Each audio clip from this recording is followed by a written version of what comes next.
It's pretty fascinating because these creatures, they're all the time pecking in the ground. They're all the time scratching, but they sure do love it when you throw them some protein. What's really fascinating is when they find a source of protein that's natural out here. So they'll find like a little small mouse, or they'll find a bug or something. And when one of them gets one, they go crazy. They all start trying to go chase the one that has the protein in their mouth, And as much as the grass and the bugs and all the things that they scratch on the ground gives them nourishment and definitely makes the egg yolks amazing, it's these kinds of things when they're able to get some protein and fat in their body when they seem to really be healthy. So I try to throw them this every once in a while. And I know I've said this before. Did you hear the one cackle at you when you said that? Yes. I have some cacklers out here, that's for sure. So it's really fascinating how, like, their favorite food, and I've said this before, is chicken. Because I think chickens very inherently know what healthy is. And I've told this before, that whenever I'm sent stuff in the mail from companies, and I get a lot of stuff, one of my litmus tests for seeing if it's legit or not is to throw a piece of it to my backyard chickens. And if even they don't touch it, I politely decline whoever that is, because they literally will eat almost anything, but they have high standards for real food. So it's pretty fascinating.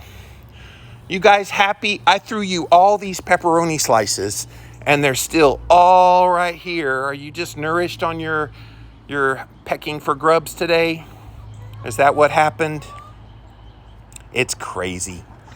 So guys, if you just joined us, yes, this is in my backyard. I have 13 backyard chickens, and I've had as many as 34, thus the Taj Mahal that we had created over there. And so, yeah, so now I'm down to 13 in the flock, and I love them. Their antics are just amazing. So if you did join us late, there is a brand new feature now with Instagram Live videos that if you like the person doing the videos, and yes, are y'all going to talk really loud while I'm talking? That's beautiful. It's nice ambiance. Then they let you buy a badge to support that person. So if you feel led, I would really appreciate it if you wanted to buy a badge.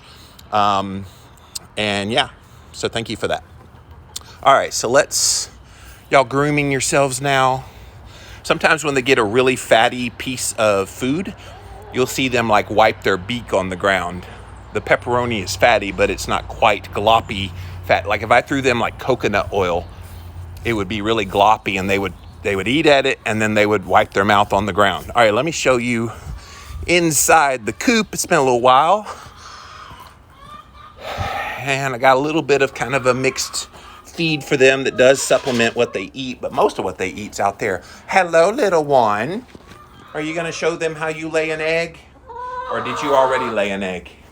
Let's see. I'm not seeing any eggs in there. Yeah? You want to talk to the people? You want to talk to the people? Yeah? Tell us something good. We will be getting chickens after we get our house built. I need your advice. Oh yeah, reach out to me. I'm happy to give any advice for people wanting chickens. I've had chickens for about 8 years now. And yeah, I honestly think everybody could easily own chickens. It's not as hard a work as you might think it is. All right. It's a little early in the day to get eggs. I always capture eggs twice a day. I look in the morning and I get any that are there in the mornings, and then in the afternoon, right in the evening, right before I go to bed, I'll come back out here and snag some more. So yeah, of the 13 chickens, I'm getting currently about 7 to 8 eggs a day, which is a high production. I think it's partly because I treat them well. They've got a big backyard, as you can see. I have a 3/4 acre lot, and so most of it is this backyard, and they're able to hunt and peck. I mean, you can just see that one right there. She's literally just hunting all over the ground, eating pretty much whatever she sees. CKS says best eggs ever. They really are. amazing eggs. This is my favorite bird. Don't tell the other 12. This is my favorite one. She's an Americana. And Karen says, thanks for the tour. Thank you, Karen. This is my favorite one. She's an Americana, but an Americana with like unique markings, like that gold and black. It's just beautiful bird. And this is the one bird in my entire flock that lays what's called Easter eggs. So if you ever have an Americana, they lay Easter eggs, which is technically a blue egg or a green egg. And she lays green eggs. I just need some green ham and I'll have the Dr. Seuss meal, green eggs and ham. So I love that one. This one here is called a Rhode Island Red. And she's noisy. Are you making noise for us? Yeah. You can see my long shadows because it is the beginning part of the day. Yeah. And then this one is a Leghorn. So if you remember Foghorn, Leghorn, ah slay, ah slay. So this is the female version of a Leghorn. And her eggs are white. So the Leghorns lay white. The Americanas lay blue or green, and mine lays green. All the rest of them do various shades of beige, brown, so forth and so on. Do they slow down in the summer? No, they actually, during the summer, because there's longer sun hours, the sun is up a lot longer during the summer, and they actually lay according to the schedule of the sun. They're kind of like my solar panels on top of my house. The more sun there is, the more daylight there is, the better cycle it is for their egg production. So actually I get less eggs during the winter. These same 13 chickens during the winter, I was lucky if I got 3 to 4 a day. And now I'm getting 7 to 8 a day. So, oh, did we finally come back to the pepperonis and find those? Yeah. Good morning, Sharon. Good morning, Dale. Thank you guys for being here. Just a reminder, if you just joined us, that Instagram has a brand new program to help people who make content support the work that they do. And you'll see it there that you can buy a badge. So if you like what I do and you want to buy a badge, it would be greatly appreciated. Go ahead and click on that. But I'll keep the chicken video going for a little bit longer to show you guys. Please feel free to keep asking your questions about chickens. I have been at this for about 8 years. The biggest predators that these girls have is we have a chicken hawk that will fly down. And I always know when the chicken hawk is close because the girls go crazy. I mean, I've never heard so much as when a chicken hawk comes. Now, thankfully, because the way the chicken hawk works, it has to dive down, grab them, and pull them up in the air. I have little places like this little cubby hole over here. They could hide over here, or they could go back around the corner over there. The chicken hawk can't get them because they need an angle to go down, grab them, and pick them up and fly away with them. And it's horrible if that ever happens, but because of the layout of my land here, they're not able to get them. And then the only other predators that I've seen in my backyard, I'm in a residential area, so we don't have to worry about wild animals, but we do have some cats in the neighborhood. And most cats, you would think a chicken would be scared of cats. Chickens are not scared of most cats. Except for there was one feral cat. There was this orange cat in our community that just really was mean outside of the character of a typical cat. And she's killed 3 of my, or that cat, I don't know if it's a he or a she, but that cat killed 3 of my chickens. One morning I found feathers in a big circle and I knew exactly what happened. So I think somebody finally killed that cat because I haven't seen that cat in a while. But I see other cats back here. They like it because they have water to drink. And if I throw them the little treats like pepperoni, they're like, ooh, all you can eat buffet in the backyard of the Moore household. So Bejuan says, do you need a permit to raise chickens in your backyard? It's obviously on a case-by-case basis, depending on where you live. Most local ordinances do allow for you to have chickens. Just look at what your local ordinance says. Technically, I don't know, I'm supposed to have 13, but I've had these 8 years and I've had as many as 34 and nobody's ever said anything. Always wondered why they were called chicken hawk. Now I know. Yes, Dale. They're chicken hawks because they go right after the chickens. Yeah. All right, so I just mowed my grass a couple of days ago, so it's nice and freshly clean. When it goes a little high, they do like to eat it. So this here, the yellow one, affectionately known as Big Bird, they're called Buff Orpingtons, okay? And so they're probably the biggest bird in the flock. And so, yeah, Big Bird. They're the funniest ones when you get them to run. They do that whole whack, whack, waddle, waddle, whack, whack, waddle, waddle. But they do like to hang back here in the mornings, and I have a theory about why. So you'll see that I kind of have a slope with the way my backyard goes. So when it rains, everything slopes down this way, which is why I had to pour this concrete in here. It was getting such a gloppy mess when we would get rain that I needed something that I wouldn't fall and bust my ass, because I almost did a few times.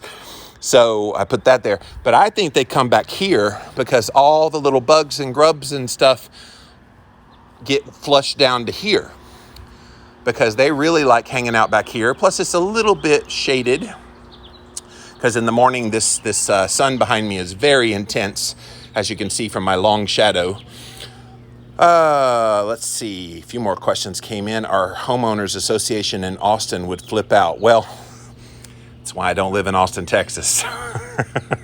Have you ever had a rooster, says Crazy for Ketovore? That is a great question. I was just talking to a friend yesterday who said that she keeps one rooster on hand to help protect the flock. So no, I have never had a rooster, and there's a reason why.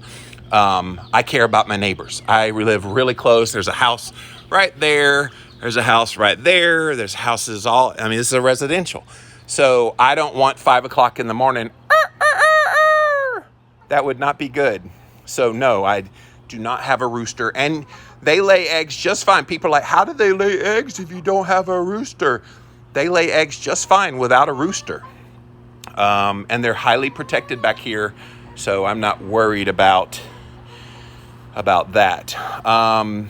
Although when I originally brought the flock home, I've told this story before, the original flock was 6 birds. They're all dead now, but the original flock 8 years ago was 6 birds. And we were told they were all hens. Got them at the flea market. The guy didn't speak English very well, and he assured us they were hens. Well, it turns out when I got them home, 4 of those, quote, hens were actually roosters. And the way I knew was the next morning we heard cock-a-doodle-doo, and I went, oh, hell no. So I went running with a blanket all over this backyard, the little Benny Hill. I should have had somebody tape me doing that, catching these birds. But alas, I got them. It took me 2 hours to get those 4 birds, and took them back and got hens. So yeah, so no roosters for me. Dale says, love your backyard. Thank you. I'm pretty proud of it. Yeah, it's very nice for chickens, because chickens need room to be chickens. Like, chickens were meant to roam. Chickens were not meant to be cooped up all day. They do put themselves in the coop at night, but they're meant to just roam all over the yard. And I got big, beautiful places for them to dig and hunt. So yeah, I like this yard very much. How are those solar lamps on the fence working out? Good lighting. Yes. So at night, lighting, looks like it paused a second. At night, I get very good lighting from them. So when I'm out here, I like to come out here because you guys that follow me, you know I'm a very early riser. And I mean very early, like 1:30 in the morning was what time I was up today. So sometimes I will come and just stand right here when it's black out here, and all these little solar lights will come on. And it's nice ambiance. It's very still. Yeah, I love it. And then I'm grounding in the yard, looking up at the moon. The moon is usually up here somewhere. Yeah, it's really cool. About how long are the lifespans? So CKS, great question. If a predator does not kill them, and there's not some acute injury that takes place that takes them early, which I've had quite a few just randomly die. We don't know why they died. They just died. But if they live all the way to their lifespan, I've seen most of the flock go about 6 to 8 years. Now, I'm sure they can live longer than that under controlled circumstances, but for what they do, they lay pretty hot and heavy from the time about 6 months old until about 3 is their hot and heavy laying days. And so most of this flock I got as baby chicks 3 years ago. So they're just now getting to the point where I'm going to see when does that egg production really start to slow down. So yeah, about 6 to 8 years has been my experience, at least with my flock. Yes, yakety sax. Thank you, Dale. That one. We have to watch out for coyotes. I'm in the country in Austin, Arkansas. Yeah. That's what I'm saying. I live in a residential, so I don't have to worry about raccoons or coyotes. I've got friends who have chickens. And yeah, they're always talking about how predators get in them. So they have to keep like chicken wire up, and they're not able to really take care of things. So you see one of them drinking from the water. And these little containers, by the way, I used to get the chicken containers and they were expensive and they wouldn't hold the water. So I just went to Walmart, bought these little $2 dishwashing tubs, and they work fine. The worst thing that happens is they start to dry rot, but it takes them about a year or so to dry rot. So I've got 1, 2, 3, 4, 5, 6. So for $10 to $12, I've got these nice little watering things, and I just sit here and grab the hose and just fill up their watering things. And of course, when the rain falls, they get water in that way as well. It's a nice way to take care of their watering needs, especially during the summer when it's really hot. Now, during the winter, when it goes below freezing, which it does get that way here in South Carolina, I have to come out here and just basically kick the water to bust through the top layer of ice so they'll have drink. So sometimes I'll forget, oh yeah, they don't have access to drinking water. Get out there and kick it, Jimmy. Or sometimes I'll boil some water and pour it on top of the ice so they'll have access to drinking water. Do you ever have any issues with a fox? No, I don't live in an area where foxes, I've got a wooded area right here that's right next to my property, and I always wondered if there were like predators in there. The worst predators are like neighborhood cats. But other than the cat, and the cats, most cats don't mess with it. They just want access to the water, and if I throw protein out there, that's all they're in here for.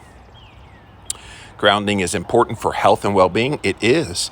And in fact, I do that during the daytime. So this is the time of day early in the morning where I'm looking up at that sun as it's rising. And so this is giving my eyeballs, here, I'll turn it around if I can barely see.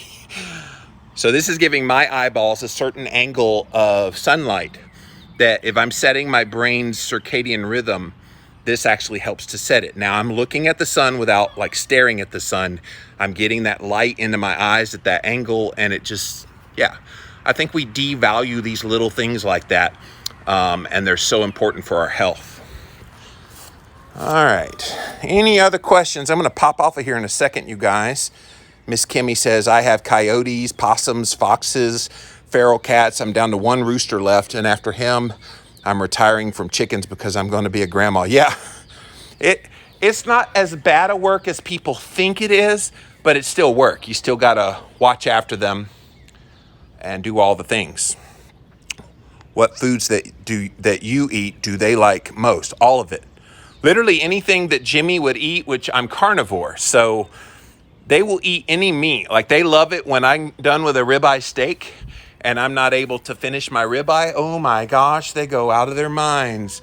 And like I said, I've thrown the carcass of a rotisserie chicken to them and they will devour it. By the next day, that whole carcass is just gone. They eat the bones and everything of a chicken. And yes, I know that's cannibalism, but it works for them. They don't really pay much attention to it's their same species. They just eat. And that's how they do it. All right, guys, I'm getting a little hot just standing out here. Even this time of day, it's already like almost 80-something degrees. So I'm a little humming, as we say down here, a little misty. So I'm going to pop off of here. Thanks for checking out this video. And one more time, if you love the work I'm doing and you want to support me, anytime I go live, there will be this thing called a badge, and you can actually support my work and help me keep this going by buying a badge. And yeah, I had one badge today that was purchased by Miss Kimmy. Thank you again for that, Miss Kimmy. Appreciate your support. And yeah, I'll be back again soon with more videos. And thanks for watching today. Here, I'll turn it around one more time. And we'll see you guys a little later. Bye.